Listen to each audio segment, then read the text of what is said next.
Bon, bonsoir, je suis ravi d'être là. Je suis toujours content de revenir dans l'atmosphère de l'École normale supérieure et de l'IBENS. Je fais partie du conseil scientifique de l'IBENS, donc j'ai une double raison en fait d'être là, de connaître cet amphi, cette salle. Donc oui, voilà, je vais vous parler de... Alors j'ai mis entre guillemets comment s'arrête une pandémie. Je pense que c'est un sujet d'actualité. Je pense qu'il va le rester de toute façon pendant un certain temps.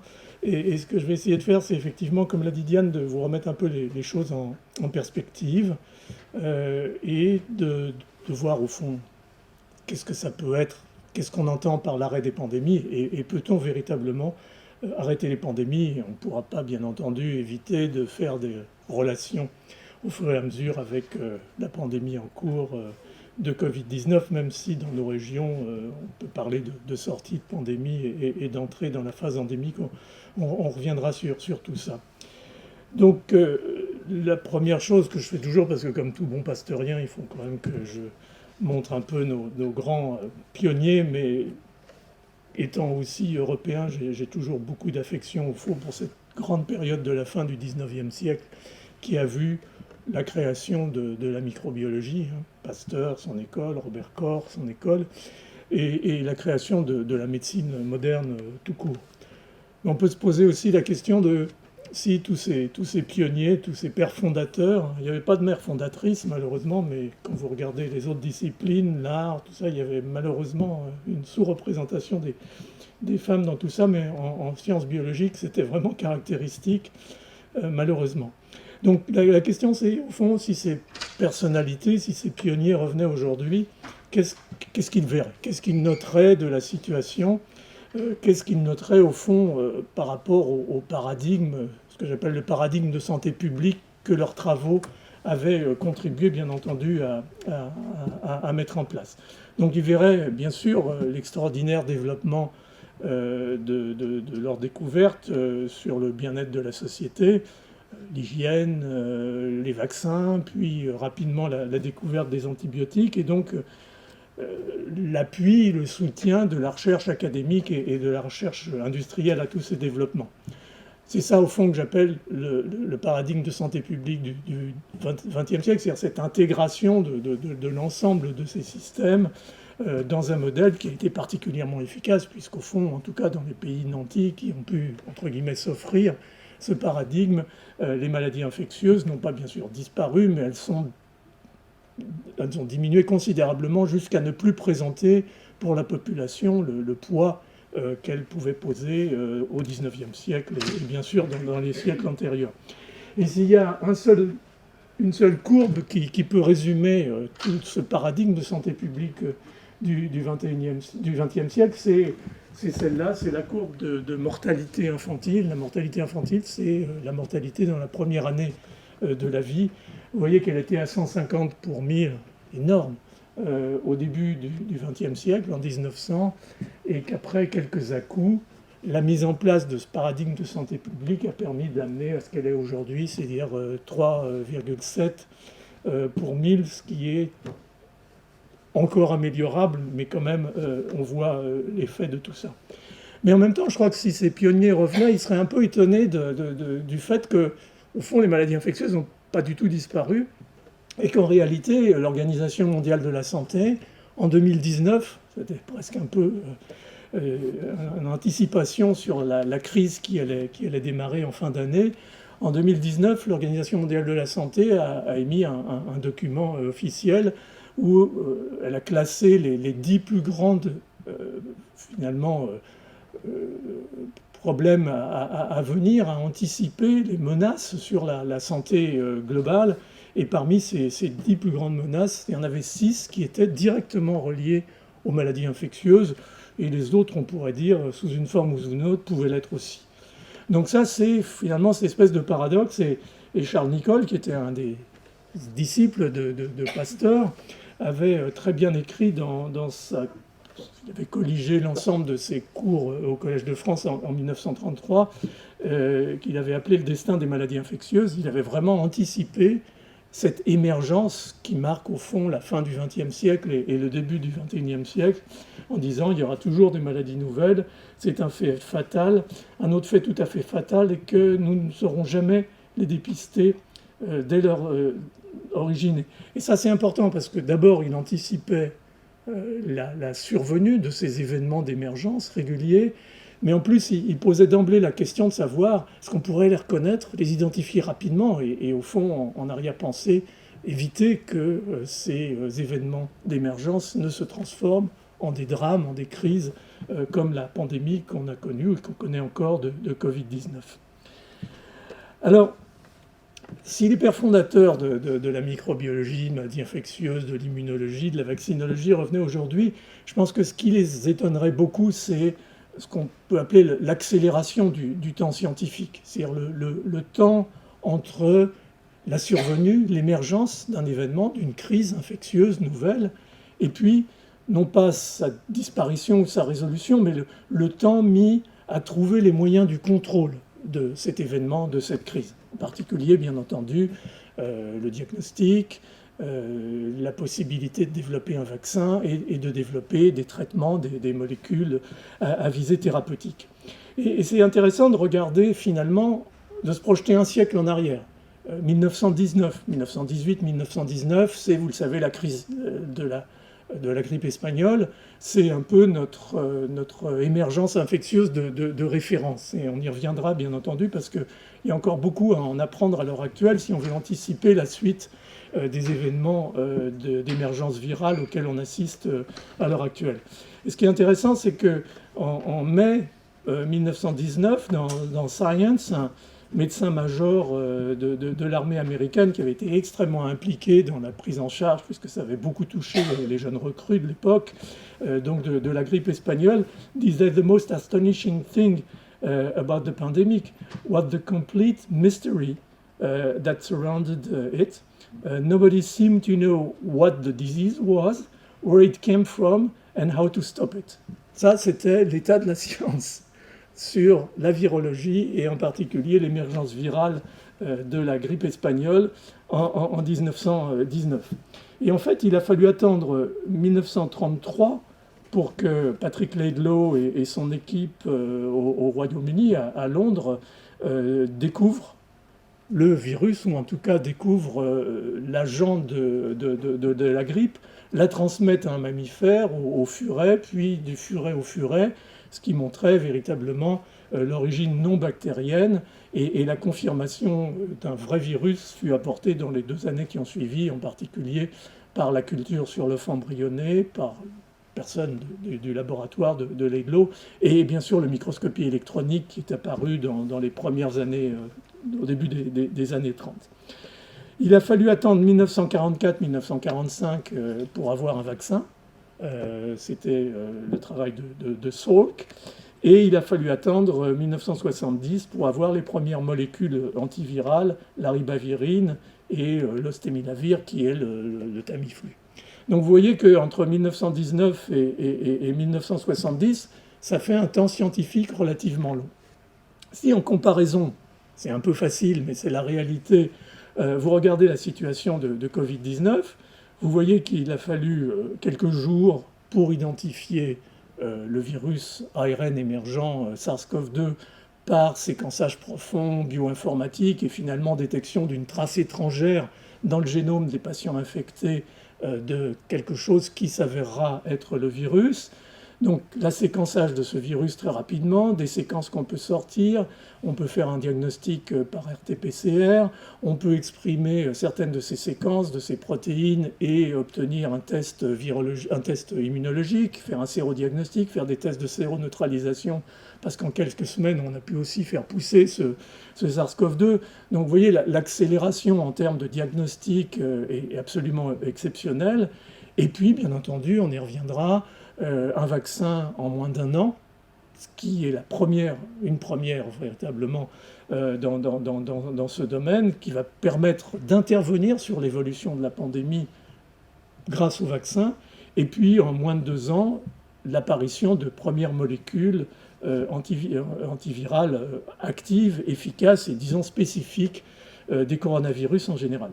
Donc vous voyez que le temps scientifique s'est quand même considérablement raccourci. Et au fond, on comprend mieux le désastre qu'a pu être la grippe espagnole. Et même si Covid-19 est un désastre, les choses ont quand même été relativement prise en compte et rapidement grâce à cette accélération du temps scientifique.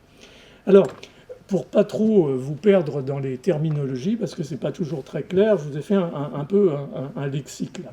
Mais la question, c'est au fond les endémies d'aujourd'hui, les maladies endémiques qui existent sur la planète, sont bien entendu la suite des pandémies d'hier. La question, au fond, le pari pour le futur, c'est est-ce que les pandémies d'aujourd'hui ne deviendront pas les endémies de demain? C'est-à-dire, est-ce qu'on pourra véritablement les arrêter, les contrôler et éviter qu'elles ne s'installent, s'incrustent au fond dans les populations? Alors, une épidémie, c'est l'apparition d'un nombre anormalement élevé de cas d'infection dans une zone géographique limitée, donnée, dans un groupe éventuellement particulier de sujets, sur une période donnée. Donc l'épidémie, c'est un événement relativement compact, et c'est sur ce type d'événement, au fond, que tous les paramètres de la dynamique de la diffusion des maladies infectieuses sont basés. Ce qui s'appelle le R0, on y reviendra rapidement, et d'autres critères sont vraiment sur la base de l'épidémie. Et sur cette base-là, et sur ces critères, sur ces paramètres de dynamique-là, on va définir la pandémie, au fond, de façon assez vague en termes de dynamique, comme étant une grosse épidémie. Alors, qu'est-ce qui va caractériser une pandémie par rapport à une épidémie? C'est le fait que sa taille, son volume est énorme éventuellement. Il s'agit le plus souvent d'une zoonose. Si vous regardez la situation depuis maintenant une quarantaine d'années, le VIH, le SRAS, la grippe aviaire porcine H1N1, le Covid-19, monkeypox, tout ça, ce sont des zoonoses. Donc on disait, dans les maladies infectieuses émergentes, 60-65% sont des zoonoses, c'est-à-dire des maladies issues d'un saut d'espèces de l'animal, du monde animal, en particulier sauvage à l'homme. On s'aperçoit que les grandes pandémies, en particulier virales, sont essentiellement de nature zoonotique. Alors, ce qui caractérise aussi la pandémie, ça va être sa propagation planétaire, explosive. Vous avez ici la matérialisation des lignes aériennes intercontinentales, et c'était assez impressionnant de voir qu'au début de la pandémie de Covid, l'essentiel des nœuds de ces trafics aériens, des hubs, correspondait aux zones d'explosion de la maladie, et vous en savez bien entendu les raisons. Il y a aussi la nature de la transmission. Souvent, ces pandémies sont hautement transmissibles, surtout si l'agent pathogène est transmis par les voies respiratoires. Il y a la nouveauté de l'agent pathogène, qui explique d'ailleurs la gravité et l'expansion de la pandémie par le fait que la population est totalement naïve à ce nouvel agent pathogène. Et puis, il y a bien entendu quelque chose qui ne caractérise pas nécessairement les épidémies, qui est l'impact à la fois médical, c'est-à-dire son impact et la mise en tension, voire en danger des systèmes sanitaires, et en particulier des systèmes hospitaliers, et puis, bien entendu, l'impact sur l'économie et sur la psychologie des populations, tout critère, au fond, dont on parlait beaucoup jusqu'à présent, mais qu'on n'avait pas vraiment vécu directement et violemment comme on a pu le vivre à l'occasion de Covid-19. Alors, pour caractériser ces événements, l'OMS a un terme qui est urgence de santé publique de portée internationale, PHEIC, Public Health Emergency of International Concern. Donc ça, c'est le terme un petit peu officiel, et c'est là-dessus que vont se caler les autorités sanitaires pour décider quand une pandémie, ou une épidémie d'ailleurs sévère, commence ou éventuellement se termine. Et puis l'endémie, c'est bien entendu le moment où l'agent pathogène, à l'issue de cet événement épidémique ou pandémique initial, qui peut remonter à des siècles, voire à des millénaires, va au fond persister, circuler dans un territoire qui peut être de taille globale, éventuellement sur des groupes d'individus particuliers, mais aussi éventuellement sur la population générale, et qui peut avoir éventuellement un rythme saisonnier, et comme la grippe, qui est apparu, on ne sait pas très bien quand dans le passé, mais qu'on connaît depuis la fin du XIXe siècle, en tout cas pour son rythme saisonnier. D'ailleurs, on y reviendra rapidement, cassé par des épisodes pandémiques liés à l'apparition d'un nouveau virus d'origine zoonotique qui va bien entendu passer dans une population naïve et donner d'un seul coup une accélération énorme au processus.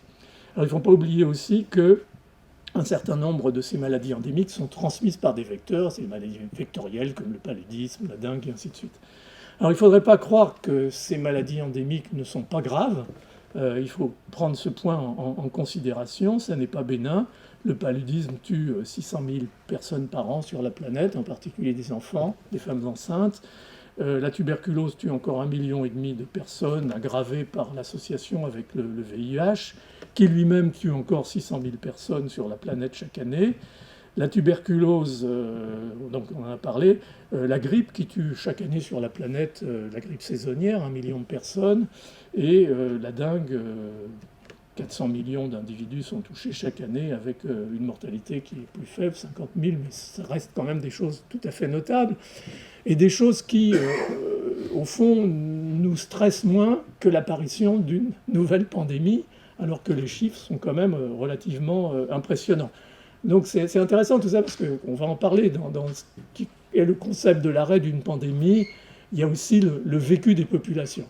Et ça, c'est un point très très important à prendre en considération. Alors si on veut mettre quelque chose d'un petit peu plus structuré, on peut dire qu'une pandémie, c'est une pièce en 3 actes. Il y a un premier acte qui a été magnifiquement décrit dans La peste d'Albert Camus, qui est le début, le moment où le drame arrive, où le fléau arrive et où la population est incrédule. Ça, c'est un moment extrêmement stressant qu'on a tous vécu ici dans le mois de février, le mois de mars 2020, sans trop savoir ce qui va se passer derrière. Et on a bien vu que ces moments sur le plan psychologique étaient difficiles pour tout le monde. L'acte 2, c'est l'extension, à un rythme et avec une dynamique variable, mais comme on l'a vu, qui peut être extrêmement rapide lorsque le virus est transmis par voie aérienne. Et cette extension, c'est aussi un moment où la population va commencer à s'habituer, va prendre finalement les concepts de suivi, de la dynamique des épidémies. On a dit que 60 millions de Français étaient devenus épidémiologistes en quelques semaines. Mais c'est bien, il faut que la population s'empare de ces critères et puisse se faire son propre jugement sur la situation et va finalement, tout doucement, s'intégrer et commencer à vivre avec ce virus, en l'occurrence. Et tout ça, ce sont des termes qui, bien entendu, ont été utilisés, que vous avez entendus, parfois malheureusement aussi un peu à tort et à travers. Et puis, il y a, entre guillemets, l'arrêt. L'arrêt de la pandémie, c'est quoi l'arrêt de la pandémie ? On ne sait pas très bien. D'abord parce que c'est très mal décrit dans la littérature. Qu'on aille aussi loin que possible à l'ouvrage de référence sur une pandémie ou une épidémie très sévère qui est la guerre du Péloponnèse de Thucydide. L'acte 3, il est toujours bâclé, à la fois par les historiens, mais aussi par les médecins qui en ont assez, qui passent à autre chose. Et c'est d'autant plus difficile à définir parce que, au fond, et vous le voyez maintenant, cette fin d'une pandémie, c'est à la fois une problématique médicale, bien entendu, peut-être d'abord et avant tout, mais c'est aussi une problématique socio-économique. Et au fond, c'est la combinaison de ces deux éléments-là, de l'amélioration de ces deux éléments-là, qui va permettre d'arriver au concept, disons, d'arrêt de la pandémie. Le problème, c'est qu'il y a une énorme hétérogénéité, à la fois dans le temps et dans l'espace, parce que alors que dans les pays, disons, du Nord, occidentaux, la pandémie est contrôlée par les moyens dont on reparlera, on s'aperçoit que dans d'autres zones de la planète, elle continue, largement parce que la population est sous-vaccinée, et donc on ne peut pas parler d'arrêt de la pandémie dans la mesure où, à l'échelle globale de la planète, ça n'est pas vrai. Donc il y a une vraie difficulté. Donc cet arrêt, il est ni synchrone, ni géographiquement homogène, et donc quoi qu'il arrive, même si on parle de fin de pandémie, ça n'est certainement pas la fin de la crise Et c'est ça, je crois, qu'il faut garder en tête sans vouloir jouer au Cassandre. Alors, qui déclare officiellement l'arrêt, la fin d'une pandémie? Ben, c'est un organisme très particulier qui est ce qui est appelé le comité d'urgence de l'Organisation mondiale de la santé, qui déclare en fait l'ouverture ou la clôture d'un état de ces urgences de santé publique, de risque international. Et c'est un moment très sensible et qui peut être source de critiques et parfois de débats assez sévères. Par exemple, la déclaration de la survenue d'un tel événement peut être trop tardive. Ça a été le cas de l'épidémie d'Ebola en 2014. Ça a été manifestement le cas en Chine de l'épidémie de Covid-19 en décembre et janvier, enfin décembre 2019, janvier 2020.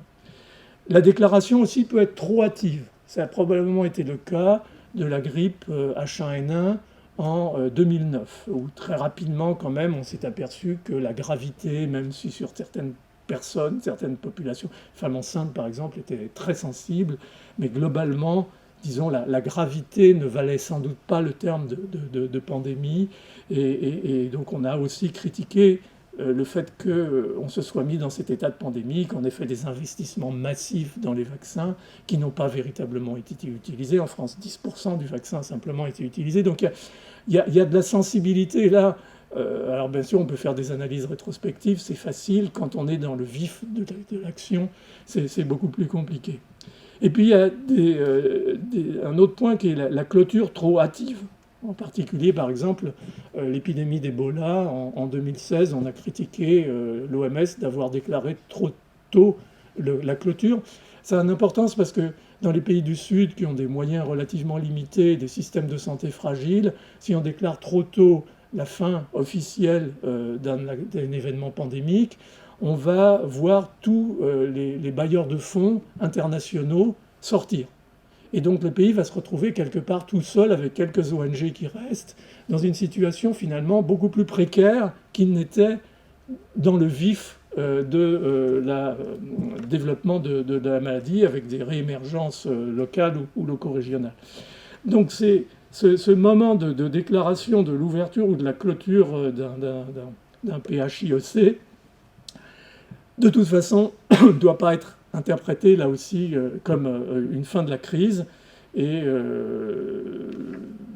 le risque aussi, on l'a vu malheureusement avec le SRAS en 2003-2004, c'est que la communauté scientifique aussi se démobilise et qu'au fond, la pandémie étant contrôlée assez rapidement, on arrête le travail sur le développement d'un vaccin, sur le développement de thérapeutiques. Et on a vu que quelques décennies plus tard, avec Covid-19, on se retrouvait souvent, pour les médicaments en particulier, à partir de zéro pour la mise au point. Donc tout ça, c'est important, et tout ça est dans le règlement sanitaire international. Après, il y a la réalité des choses qui n'est pas toujours, bien sûr, aussi simple. Alors, je voulais juste faire un petit retour en arrière. J'aime bien quand même montrer de temps en temps que la science et la médecine moderne n'est pas née à la fin du 19e siècle. Mais c'est important parce qu'on a vu beaucoup dans ces pandémies tous ces paramètres essayant finalement de donner une valeur extrêmement précise à la dynamique et à pouvoir, en fonction de ça, développer des modélisations, des scénarios permettant d'anticiper telle ou telle situation, optimiste, pessimiste, et ça a beaucoup guidé les autorités sanitaires, probablement, disons pour la deuxième fois, la première étant le SRAS. Et si on retourne un petit peu en arrière, on a un personnage qui émerge à la moitié, fin du XVIIe siècle, hein, on est très loin. C'est un Anglais à Londres, c'est John Gront. Et John Gront était, comme les gens de son époque, en prise avec tous ces événements dramatiques qui se développaient sur le plan sanitaire, en particulier les épidémies récurrentes de peste, de typhus, de choléra. Et puis ces pauvres Anglais, cette année-là aussi, en 1666, ils ont eu l'incendie de Londres. Donc tout ça était extrêmement mortifères et au fond représentaient des expériences tout à fait dramatiques pour les populations. Et John Brown, qui était un de ces intellectuels de l'époque, mais en même temps c'était un marchand de draps, il était très fort en mathématiques, a commencé justement à s'intéresser à ces situations de crise.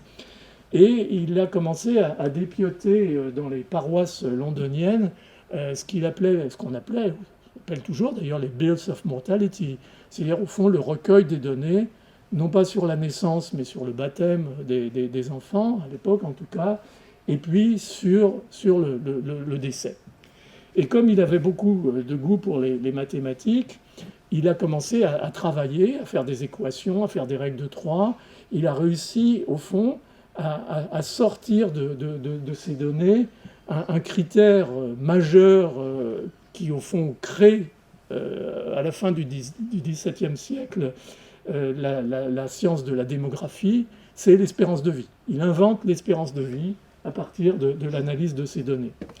Mais plus que ça, il note que, au fond, en regardant ces données, il y a des moments où effectivement la mortalité augmente considérablement et pour une certaine période, et puis redescend dans la zone classique, disons, dans la mortalité ce qu'il appelait les temps normaux. Et en faisant ça, il va au fond inventer un autre paramètre qui est un paramètre fondateur de l'épidémiologie, associé là à la démographie, qui est le surcroît de mortalité. Et c'est un paramètre qu'on utilise bien entendu aujourd'hui, et qui est un paramètre très intéressant parce que ce n'est pas uniquement un paramètre médical. La mort, c'est aussi un reflet de l'impact social de la maladie, en particulier infectieuse, sur les personnes. Donc l'idée qu'une épidémie ou une pandémie commence avec l'apparition de ce surcroît de mortalité et se termine avec le retour aux temps normaux est une idée extrêmement moderne et qu'on a repris de toute façon cette fois-ci dans le cadre du suivi de l'épidémie. Si vous avez l'occasion de lire ce texte ici, je vous donnerai le PowerPoint, il est vraiment passionnant.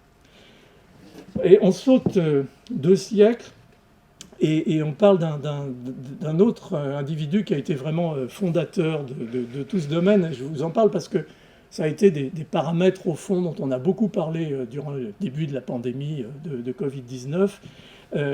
Celui-là étant, un, les courbes épidémiques et deux, ce qu'on appelle l'immunité collective. Et ça, c'est un médecin épidémiologiste américain, de Philadelphie, dans les années 20-30, qui a vraiment fondé la discipline qu'on peut appeler au fond maintenant la modélisation. Il y a 36 formes d'épidémiologie, dont une qui est maintenant très structurée, qui est l'épidémiologie modélisatrice. Et ce qu'a montré, au fond, en utilisant les épidémies de l'époque, en tout cas dans la région où il travaillait, qui était la diphtérie, la tuberculose, mais en particulier la diphtérie, il a montré qu'au fond, dans une population touchée par un épisode épidémique diphtérique, par exemple, il y avait des personnes sensibles qui allaient pouvoir développer la maladie, il y avait des personnes infectées qui étaient malades, et puis il y avait des personnes résistantes qui finalement semblaient protégées contre la maladie. Et donc il avait développé ces courbes épidémiques où il montrait ici la montée d'une épidémie de diphtérie dans la région de Philadelphie, arrivait à un pic et redescendait, mais ce qu'il voyait en même temps, c'est qu'au fond, la courbe des personnes sensibles à l'épidémie diminuait considérablement. Il avait inventé en même temps ce fameux R0, le taux de reproduction, qui était le nombre de personnes à qui un individu infecté va transmettre la maladie. Et il avait montré en fait que ce qu'on pouvait définir comme le seuil épidémique, c'est-à-dire le moment où au-dessus l'épidémie se développe et en dessous l'épidémie s'arrête, était égal à 1 moins R0. Et donc il a véritablement mis en place tout ce concept qui va bien entendu déboucher sur la notion d'immunité collective, puisque plus de gens sont infectés et donc protégés, plus ils vont diminuer la circulation du virus et finir en fait par protéger le faible pourcentage de gens encore sensibles au cœur de cette population. Et ça, bien entendu, c'était basé sur une infection naturelle au cours de ces épidémies, mais c'est quelque chose qui va être reproduit par la vaccination ou éventuellement, comme on le voit certainement à l'heure actuelle avec Covid-19, par la combinaison de la vaccination qui protège largement contre les formes graves et qui permet à un certain nombre d'individus d'être infectés et de ne pas faire de formes graves, mais de s'immuniser. Donc on a cette espèce de combinaison tout à fait passionnante à laquelle on n'était pas véritablement habitué jusqu'à présent et qui nécessite vraiment une réflexion. Donc j'aime bien citer ces deux personnalités qui ont vraiment fait bouger les lignes. Alors, j'avais dit que j'allais prendre, au fond, la mère des pandémies, c'est la grippe espagnole 1918-1919, mais au-delà en fait. Donc vous allez voir pourquoi, parce que je pense que c'est un excellent modèle de ce qui est en train de nous arriver, en particulier avec Covid-19. Donc il y a deux vagues, une en septembre-décembre 1918 qui va être la plus meurtrière, en tout cas dans les pays du Nord, et puis une en mars-mai 1919. Elle aurait touché au minimum 500 millions d'habitants sur la planète, c'est-à-dire en gros 30 à 40% de l'ensemble de la population de la planète. On est à 8 milliards à l'heure actuelle. En début du XXe siècle, on était à 1,5 milliard, 1,8 milliard. Donc le taux de mortalité, alors le taux de reproduction, le R0 était de 1,8, pas énorme, mais bon, c'est presque 2. Et la mortalité a été très élevée dans certaines régions, en particulier dans les pays du Sud, en Amérique du Sud, en Inde. On dit qu'il y a probablement 20 millions de décès en Inde dus à la grippe espagnole et un nombre de décès global entre 50 et probablement plus près de 100 millions. Alors en France, ça a été relativement limité, mais quand même, il y a eu probablement quelque chose comme 250 000 décès. Mais comme beaucoup touchaient les soldats, on était encore dans la période de la fin de la guerre de 14-18, il y avait une censure terrible sur les informations sanitaires et donc probablement ces chiffres sont très sous-évalués. Alors les gens mouraient soit parce que le virus était lui-même extrêmement virulent, pour des raisons qu'on ne sait pas encore très bien caractérisées, même si le virus a été ressuscité, avec des discussions qu'on peut avoir sur ce genre d'études. C'était un virus H1N1, probablement d'origine aviaire, mais sans savoir si l'infection initiale était directement transmise de l'oiseau à l'homme ou passée par l'intermédiaire du cochon, qui est la source finalement majeure d'émergence des virus grippaux. Alors, l'autre raison, c'était les surinfections pulmonaires, à staphylocoque, à pneumocoque, à Haemophilus influenzae, à une époque où, je vous rappelle, il n'y avait pas encore d'antibiotiques, il n'y avait pas encore de réanimation, et on voit le gap que ça pouvait représenter en matière de prise en charge médicale. Ce qui n'est pas très clair, c'est comme d'habitude le troisième axe, c'est where did flu go? Qu'est-ce qu'elle est devenue, cette grippe espagnole? Alors clairement, dans les rapports, même s'il y en a beaucoup moins que ce qui a été publié au moment de la pandémie elle-même, on s'aperçoit qu'elle a duré jusqu'environ 1921-1922, avec en particulier à l'automne 1921 une poussée très très importante. Donc elle ne s'est pas arrêtée de façon extrêmement brutale, et son niveau d'activité s'est donc maintenu jusqu'au milieu probablement des années 1920. Alors, je vous montre là le virus parce qu'on parle de H1N1, on parle éventuellement d'autres sérotypes rapidement, mais donc H, c'est l'hémagglutinine. C'est une des protéines principales qui est exprimée à la surface du virus grippal et qui sert à s'accrocher au récepteur d'acide sialique.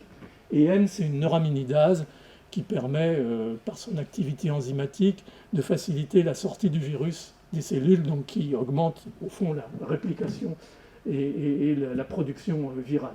Et c'est un virus intéressant parce que c'est des ARN en segments, il y a 8 segments différents qui chacun bien sûr code pour un certain nombre de protéines qui vont caractériser l'ensemble du virus.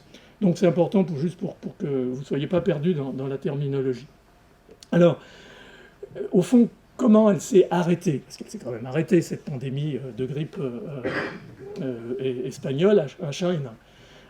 Probablement par l'immunité collective dont on vient de parler à propos de Wade Frost, parce que si vous faites un calcul simple, je vous ai dit qu'il y avait eu 500 millions de personnes touchées, c'est-à-dire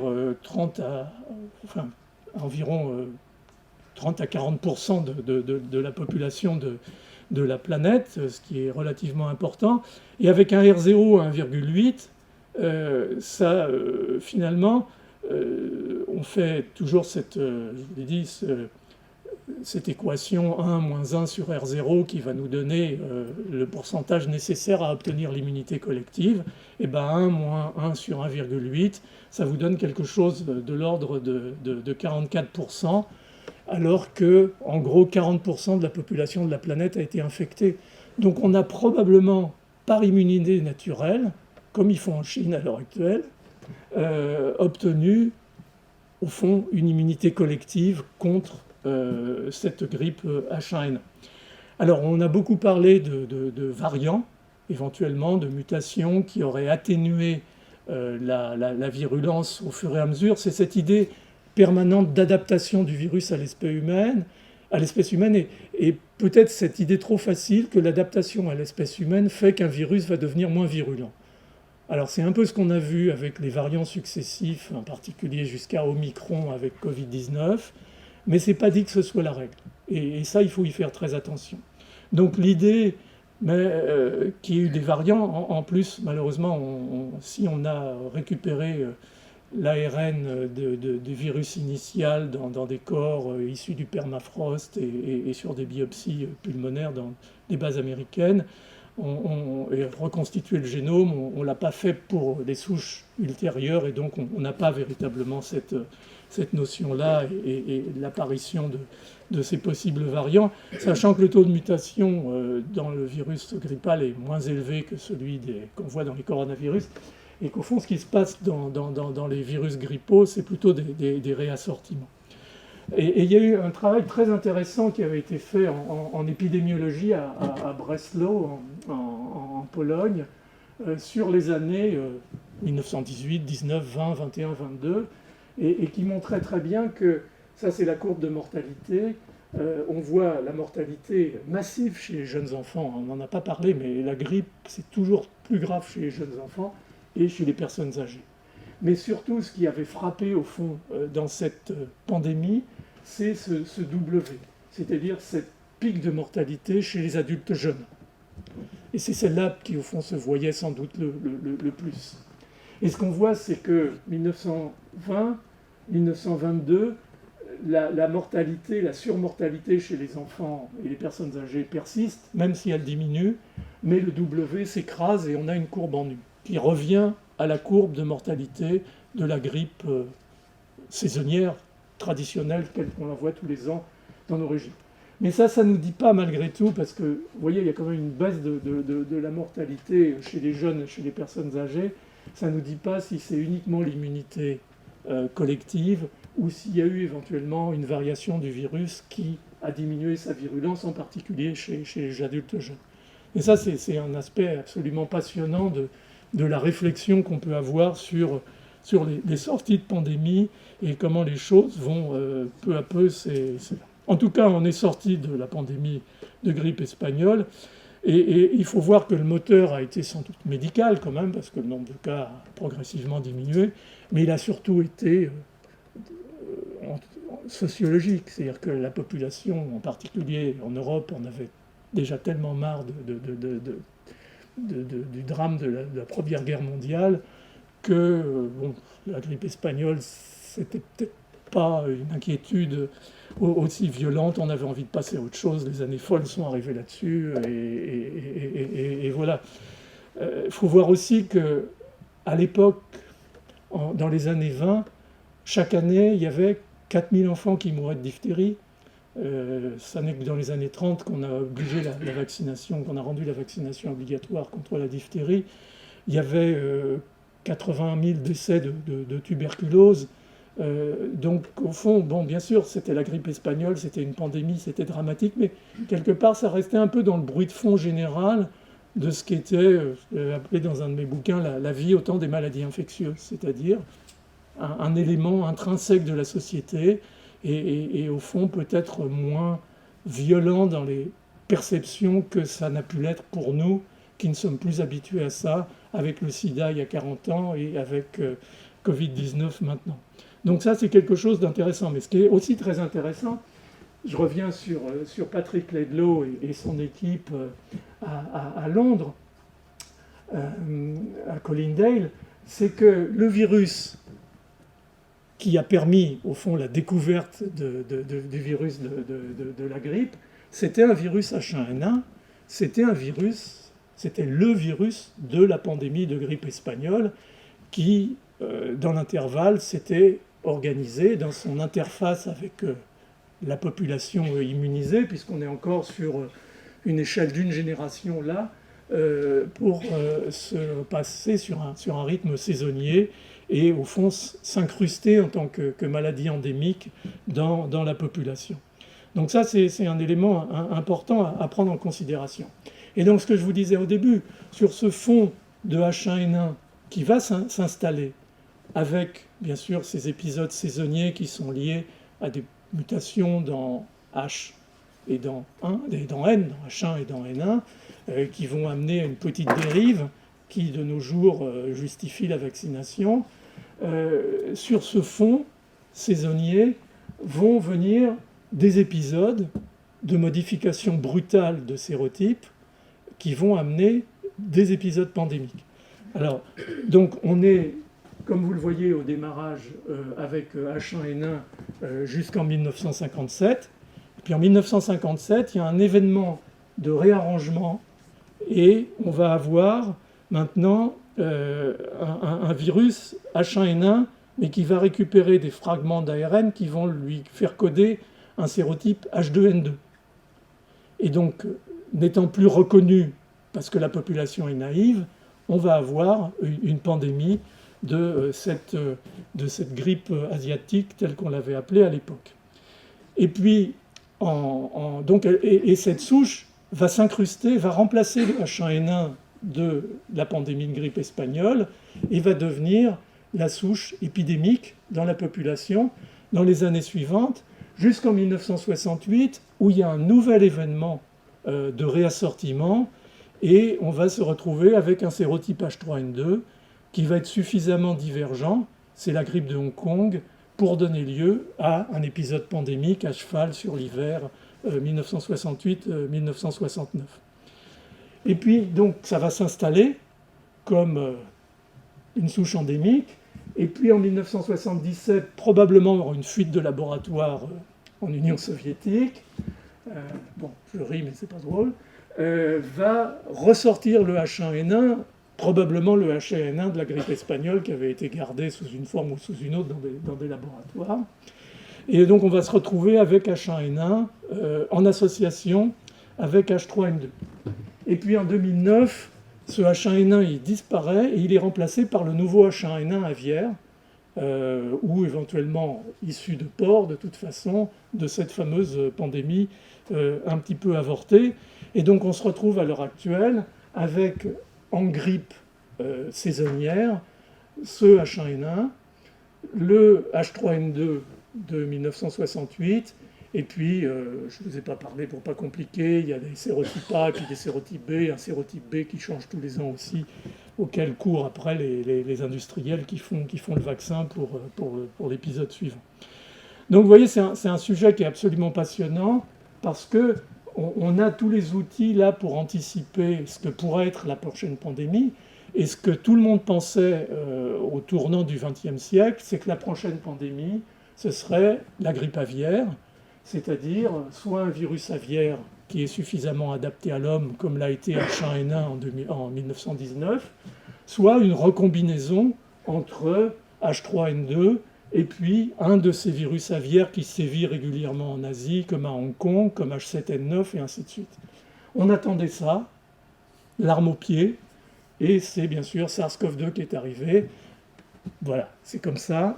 On peut difficilement anticipé, ça reste le problème de l'anticipation des maladies émergentes.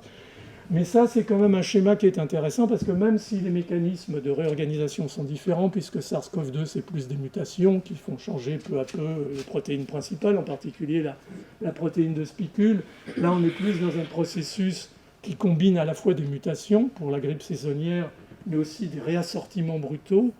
Mais dans SARS-CoV-2, on ne peut pas échapper à, par exemple, des recombinaisons entre différentes souches de virus et la possibilité, c'est connu dans le monde animal, de voir réémerger des sérotypes nouveaux et éventuellement de nouveaux extrêmement virulents. Donc ça, c'est un peu l'épée de Damoclès qui pend au-dessus de notre tête avec le SARS-CoV-2, mais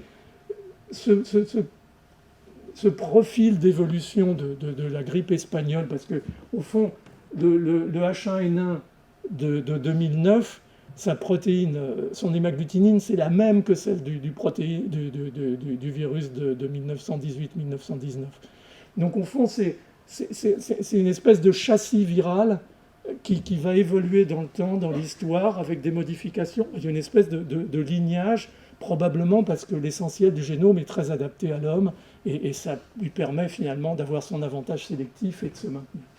Donc c'est un peu ça qu'on va avoir avec SARS-CoV-2 probablement. Je pense que ça va s'incruster dans la population, ça va prendre un rythme saisonnier et sous réserve de maintenir une immunité correcte, soit par infection, soit par continuation de la vaccination régulière. On va être dans un profil comme ça. Mais on reviendra là-dessus. Alors, oui, donc ça c'est un peu un tournant, ce sera la dernière partie de ma présentation. C'est au fond les pandémies s'endémisent, hein, si on peut dire, et les endémies peuvent parfois se repandémiser, hein, on a vu avec la grippe. Et donc, comment peut-on arrêter ces endémies et éventuellement ces pandémies, si possible, si c'en est une nouvelle qui nous arrive. Alors, c'est extrêmement difficile sans intervention humaine. On a beaucoup dit au début de Covid-19, oui, ça va s'arrêter tout seul, ça va devenir saisonnier, la température, l'été, l'hiver, machin. Bon, d'accord, vous oubliez, il n'y a pas eu véritablement de contrôle de pandémie ou d'endémie sans une intervention humaine efficace. Et je voudrais quand même insister là-dessus parce que c'est important et qu'il ne faut pas non plus rêver. Alors, il y a une exception, je dirais, au fait que ce soit la vaccination, parce que vous me voyez venir, qui va contrôler tout ça, c'est l'épidémie de SRAS en 2003-2004, qui a été contrôlée uniquement par des mesures barrières, par des mesures sanitaires classiques, et on va revenir là-dessus pourquoi. Et puis le reste, c'est des exploits, mais rares, vaccinaux. C'est l'éradication de la variole, c'est la tentative d'éradication de la polio qui n'est toujours pas terminée, et c'est le contrôle de maladies comme la rougeole, par exemple. Au-delà de ça, si vous regardez en particulier les épidémies transmises de façon vectorielle, par des moustiques en particulier, on les a déjà cités, le paludisme, la dengue, chikungunya, Zika, West Nile, et ainsi de suite. Il n'y a pas de vaccin, il n'y a pas de contrôle de ces endémies, elles sont toujours présentes. Donc, au fond, l'homme peut impacter sur l'arrêt de ces endémies ou éventuellement d'une pandémie, mais dans des limites que nous montre la réalité des choses.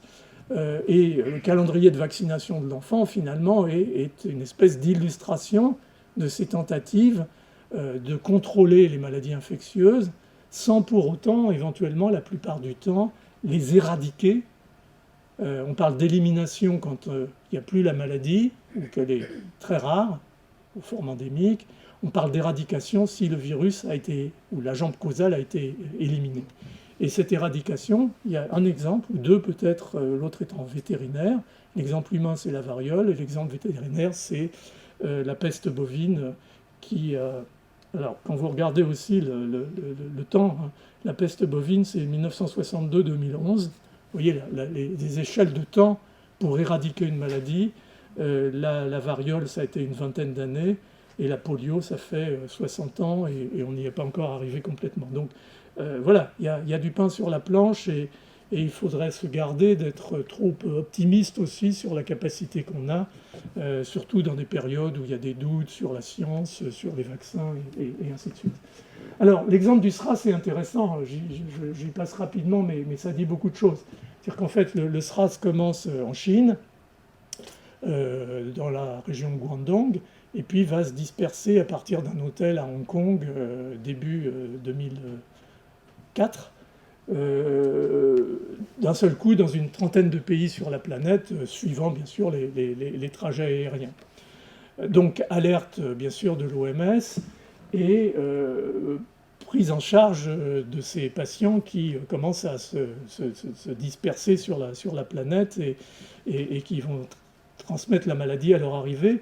On considère que 40% des cas qu'on a vus sur la planète étaient au fond des transmissions directes par les personnes qui avaient été contaminées par cet individu index dans cet hôtel à Hong Kong en décembre 2003. Donc il y a en tout environ 8000 cas, dont 774 décès. Donc vous voyez que par rapport à Covid-19, c'est rien du tout. C'est rien du tout, sauf que le taux de mortalité était de 10%. Et si vous imaginez ce que serait Covid-19 avec un taux de mortalité 10%, on ne serait peut-être pas trop là pour en discuter et y réfléchir. Donc, pourquoi? Et ça, c'est intéressant parce que ça contribue à beaucoup de réflexions, y compris en Chine. Parce que le SRAS, qui est un coronavirus, SARS-CoV, très proche de notre coronavirus de Covid-19, a une grosse différence, c'est que l'individu est infecté par voie aérienne, c'est transmis par voie aérienne, il va y avoir une phase d'incubation et la maladie pulmonaire va démarrer. Et là, l'individu va tousser et éjecter le virus. Par contre, dans cette période de 5 jours entre la contamination et le début de la maladie, dans cette période d'incubation, il n'est pas infectieux. Et ça, on l'a su assez rapidement. Et pour la première fois, on a vraiment appliqué des études de modélisation de ces situations.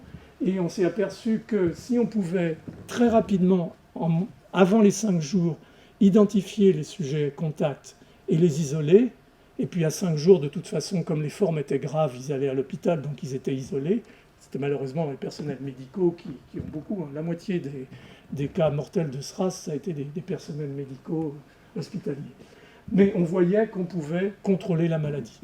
Et la maladie a été contrôlée comme ça, et le virus s'est auto-détruit tout seul en quelques mois, puisqu'on a déclaré la fin de la pandémie au mois de mai ou de juin, je crois, de 2004. Alors ce qui est intéressant, c'est que le SARS-CoV-2, c'est l'inverse. C'est-à-dire qu'il y a peu de pathologies pulmonaires, c'était très rare, heureusement, mortalité faible, mais en fait, il y avait une énorme pullulation, il y a une énorme pullulation virale dans les voies aériennes supérieures, contrairement au SRAS. Et donc les gens, dès qu'ils sont en contact, vont devenir contaminants parce qu'ils émettent très rapidement des virus à partir de leur voie aérienne supérieure et qu'il ne faut pas attendre d'avoir cette toux et ces contaminations à la suite des épisodes et des quintes de toux. Donc ça fait toute la différence et ça rend très compliqué le contrôle de Covid-19 par rapport à celui de SRAS, et il ne faut pas rêver, on n'aura pas Covid-19 comme ça. Alors c'est important parce que une partie de cet épisode-là a été vraiment enregistrée par les collègues chinois, et le fait d'avoir réussi à contrôler avec des mesures strictes au fond de diagnostic, de traçage et d'isolement des cas contacts, les a considérablement incités à mettre en place cette politique de Covid-0 qui a démarré tard, malheureusement, à Wuhan et qui s'est développée sur l'ensemble de la Chine dans les 2 années qui ont suivi, avec les conséquences que vous connaissez. Donc ça a été un peu ça la racine de ces un peu délire préventif qui s'est ensuite développé à l'échelle de l'ensemble de la Chine. Alors, deux exemples quand même pour se remonter le moral. la variole. Donc la variole, on décide en 1969, l'OMS, de mettre en place une campagne d'éradication basée sur le vaccin générien. Et à l'époque, il y a encore 15 millions de décès de variole sur la planète chaque année. Donc on décide une vaccination de masse. L'OMS avait besoin de se rattraper des bêtises qu'ils avaient fait avec le DDT pour détruire les moustiques, avec la résistance. Donc ils avaient besoin d'une action marquante. Et donc l'idée, ça a été, on vaccine toute la planète, en tout cas toute la population infantile de la planète, partout, et on essaye d'éliminer, voire d'éradiquer la maladie. Sauf que les années passaient, et dans beaucoup de régions de la planète, en particulier dans le sud, bien entendu, où les systèmes sanitaires sont plus fragiles, on n'y arrivait pas. Donc à partir de 1900, des milieux des années 70, sous l'impulsion de l'OMS encore et de Anderson, on va changer de technique et on va identifier les cas, c'est important, identifier les cas, les isoler bien entendu, et les vacciner tout autour, et vacciner tous les sujets contacts. C'est-à-dire qu'on met en place une politique vaccinale en anneaux. Donc un cas identifié, ça nécessitait une veille, des formations de personnel, enfin c'était un travail extraordinaire. Et donc tout cas adjacent était vacciné. Et donc par cette politique d'entourement et de vaccination des contacts, qui a permis de diminuer considérablement le côté logistique d'une vaccination globale, on a réussi en 1979 à terminer l'épidémie de variole sur la planète, éradiquer, et quelques années plus tard, on a pu même arrêter le vaccin parce que le virus ne circulait plus, était absent. Alors, c'est important ça, parce que ça vous donne un peu en négatif, si l'on peut dire, les exigences pour éradiquer une maladie infectieuse par un vaccin. Et il y a un certain nombre d'exigences, c'est ce que j'appelle le cahier des charges de l'éradication virale. Il faut qu'il y ait une conjonction de plusieurs facteurs. Le premier, c'est qu'il ne faut pas qu'il y ait de réservoir viral extra-humain, ce qui était le cas de la variole. Il y avait le monkeypox, mais on savait que ça n'était pas véritablement la variole avec les conséquences dramatiques de la variole. Il ne faut pas qu'il y ait des formes paucisymptomatiques. On savait très bien qu'il n'y avait pas de forme cachée de la variole. Quand un enfant avait la variole, il avait les vésicules et c'était facile à voir, croyez-moi.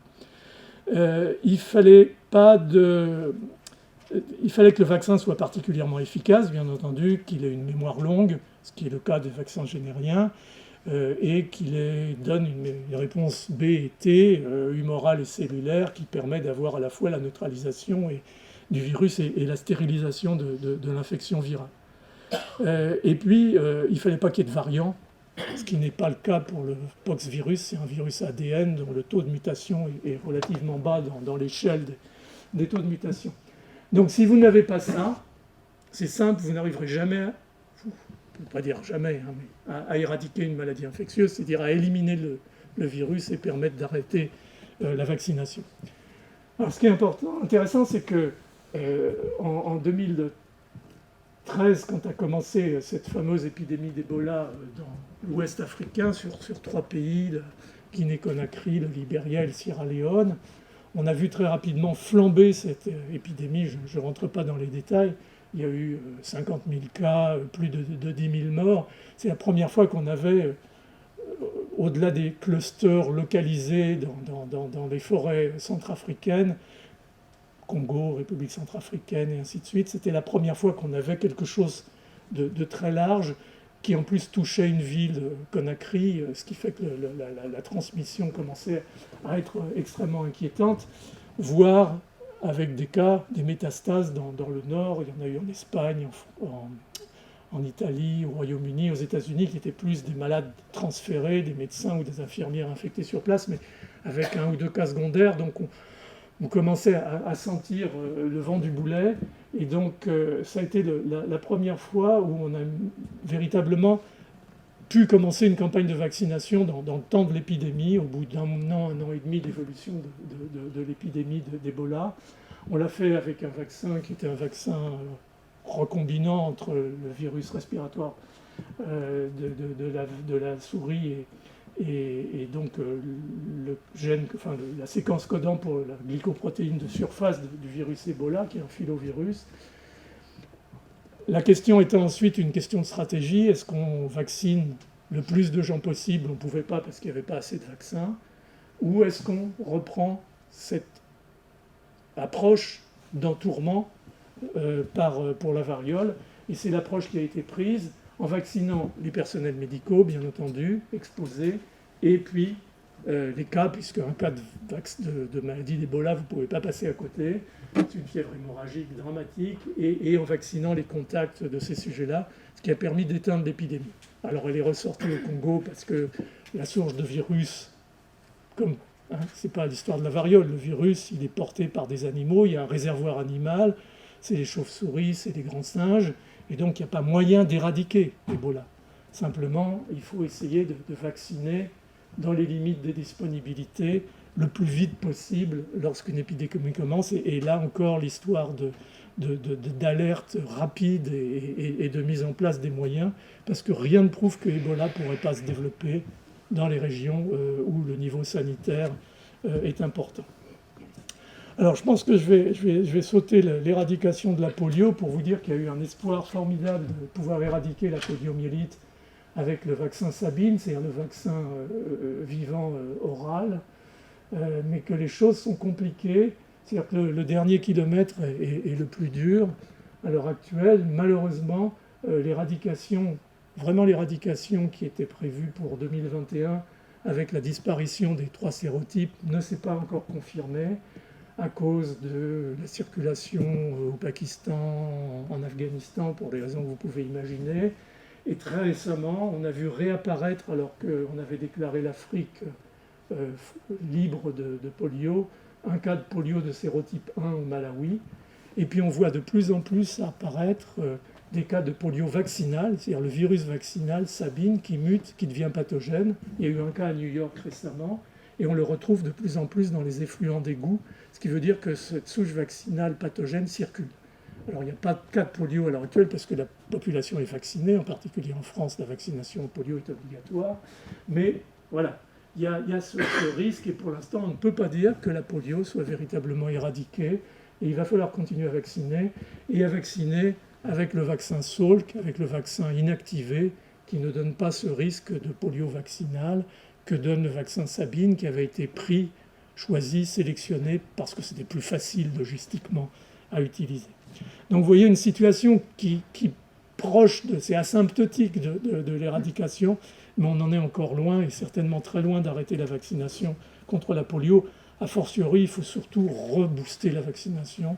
Par exemple, le cas à New York, c'était une personne qui, pour des raisons religieuses, avait refusé la vaccination en général et contre la polio en particulier.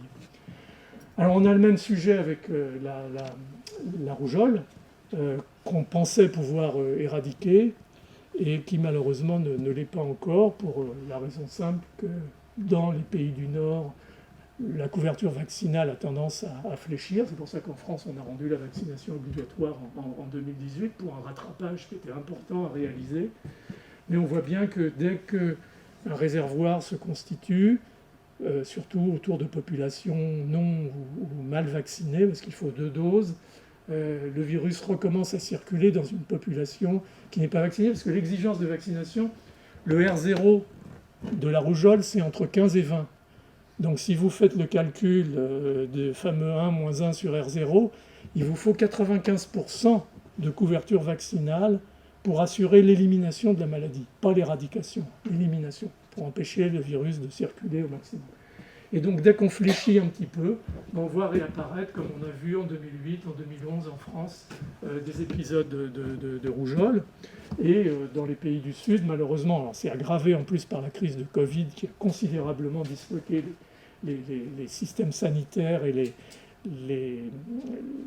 toutes les entreprises de vaccination globale, de vaccination élargie chez les enfants en pédiatrie. Donc on est encore loin de la couverture. Donc c'était un beau rêve, mais pour l'instant, malheureusement, la rougeole, c'est un peu des illusions perdues, et il va falloir faire des rattrapages incroyables après Covid. Ça fait partie vraiment du cahier des charges qui va suivre. Alors il y a un modèle qui a émergé maintenant du contrôle de ces maladies, en particulier de ces zoonoses émergentes.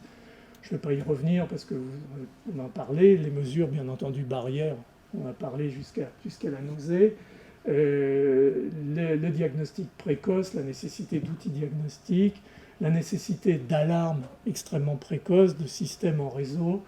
Il y a aussi l'importance de l'anthropologie. Probablement, c'est durant l'épidémie d'Ebola de 2014-2015 qu'on s'est rendu compte à quel point la composante anthropologique et sociologique était importante dans l'acceptabilité par les populations des mesures d'isolement. Il y a tout un travail fait, par exemple, sur les cérémonies funéraires, qui était une zone pour la transmission d'Ebola. Donc Ebola nous a beaucoup, avec le SRAS, nous a beaucoup appris sur ces nouveaux modèles à développer. Et puis, bien entendu, si possible, un vaccin le plus rapidement possible. Et ce qui est important, au fond, c'est ce qu'on voit sur la courbe ici. C'est-à-dire quand vous avez une courbe épidémique qui démarre, et l'idée, au fond, est d'utiliser tous les moyens possibles et imaginables pour la ramener dans une zone où, éventuellement, l'explosion pandémique ne va pas se faire. Et vous voyez, par rapport à ce que je vous ai dit, le type de mesure qui peut être prise de deux natures, les mesures barrières, bien entendu, avec le diagnostic extrêmement précoce, les rapports de surveillance transmis très très rapidement, et puis éventuellement le poids que peut avoir la vaccination sur cet écrasement en fait de la courbe épidémique ou pandémique, de manière à essayer de tuer la pandémie dans l'œuf. Ce qui s'est passé au début de Covid-19 et en Chine n'est pas acceptable. Il faut absolument que les pays, parce que malheureusement il y a toujours une dimension politique, nationaliste dans tout ça, si on n'arrive pas à s'en sortir, et je ne suis pas très optimiste sur le sujet, je pense que malheureusement on n'aura pas appris de SARS-CoV-2. Alors juste pour terminer en 2 diapos sur Covid-19, mais j'en ai déjà beaucoup parlé. Donc Covid-19, comme je le dis souvent, ça a été vraiment un crash test pour la santé publique et une campagne de vaccination sans précédent. Donc, je ne vais pas vous revenir sur les vaccins, en particulier bien sûr le vaccin MARN qui permet de très vite faire et ensuite ajuster éventuellement la vaccination à de nouveaux variants. L'OMS considère qu'en Europe, la campagne de vaccination qui a été bien menée généralement à éviter 500 000 à 1 million de décès, et plus le temps passe, plus le nombre de décès qu'on a évité va augmenter, bien entendu, et puis surtout a permis d'éviter l'explosion de notre système de santé, de nos hôpitaux, de nos réanimations, de leur personnel au passage, et puis l'asphyxie de l'industrie avec des mesures économiques qui ont été associées, disons l'ensemble se permettant de sortir de cette crise, en tout cas dans nos régions, de façon relativement satisfaisante et de passer finalement à la phase endémique. Alors malheureusement, ce n'est pas le cas partout. On s'était insurgé assez rapidement sur le fait qu'il y avait eu beaucoup d'égoïsme dans les populations occidentales par rapport à la fourniture de vaccins, en particulier à l'Afrique. La chance, et on ne sait pas encore pourquoi, c'est que l'Afrique finalement a été moins, à part les pays du Maghreb et l'Afrique du Sud, moins sujette à cette vraiment épidémie quand même relativement agressive avec beaucoup de mortalité. On pense que pour l'essentiel, quand on fait des études sérologiques sur la population en Afrique, je vu en République centrafricaine par exemple, au Kenya, 70 ou 80% des personnes sont séropositives, ça veut dire qu'elles ont eu la maladie. Sauf que quand on leur demande, elles n'ont qu'un souvenir. Donc il y a probablement, de par la jeunesse de la population, et puis d'autres facteurs qui seraient intéressants à identifier, l'Afrique n'a pas rentré dans une spirale dramatique liée au Covid comme tout le monde le pensait initialement. Néanmoins, peut-être un des avantages de cette situation d'égoïsme des pays du Nord, c'est que, alors l'Afrique ça ne veut rien dire, je veux dire c'est un certain nombre de pays, mais disons un certain nombre de pays du continent africain ont décidé, eux aussi, d'avoir leur propre autonomie et leur propre souveraineté médicale.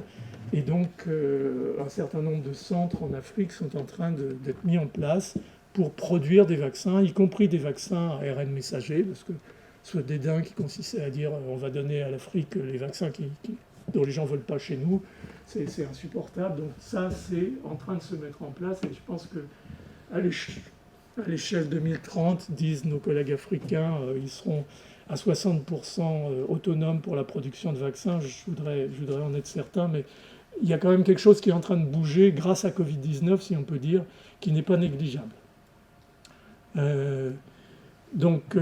Voilà, alors le dernier point, l'éradication de SARS-CoV-2, si vous avez suivi, vous oubliez, hein, on n'arrivera pas à se débarrasser parce que alors, si vous prenez les cases à cocher pour la possibilité d'éradiquer, il n'y en a aucune.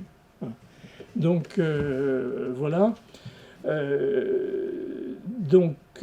Tout ce qu'on peut espérer, au fond, c'est, après cet accompagnement de la transition pandémo-épidémique, de tenir avec probablement une vaccination régulière, peut-être tous les 6 mois dans l'immédiat, peut-être tous les ans après, comme la grippe, avec des vaccins sans doute réajustés. On a vu en octobre sortir sur le marché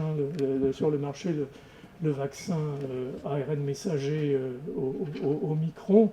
Mais si vous prenez, je veux dire, Omicron, c'est le R0 de Omicron, il est 10, c'est quasiment la rougeole.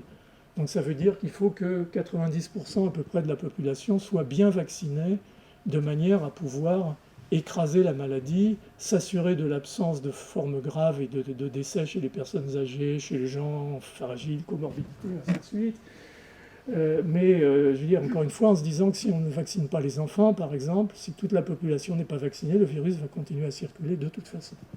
Donc vous voyez qu'il y a quand même un système qui nous a sauvés, le vaccin nous a sauvés du drame qu'aurait pu être l'équivalent de la grippe espagnole ramenée à une population de 8 milliards d'habitants au lieu d'1,5 milliard, mais néanmoins, par le fait que ces vaccins ne sont pas aussi efficaces que le vaccin contre la variole, par exemple, la mémoire immunitaire des vaccins ARN messagers est relativement courte, il n'y a pas de protection au niveau des muqueuses, donc il y a des difficultés qui ne remettent pas en cause ces vaccins, bien entendu, mais qui montrent que le système, en général, doit s'y ajuster.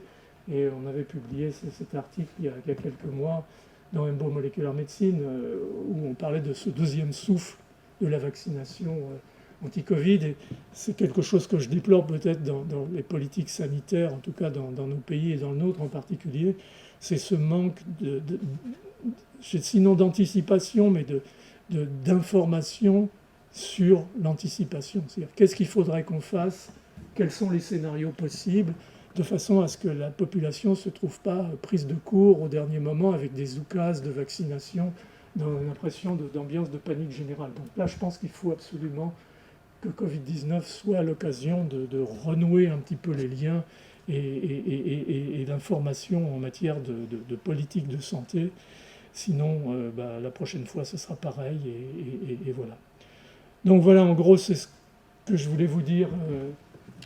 Pas uniquement au fond sur l'arrêt des pandémies, mais sur comment on peut véritablement contrôler les maladies infectieuses. Et j'ai un petit peu divergé ou digressé sur certains aspects, mais je pensais que c'était important de vous en parler. Donc voilà, je vous remercie de votre attention. Si vous avez des questions, je serais ravi d'essayer d'y répondre.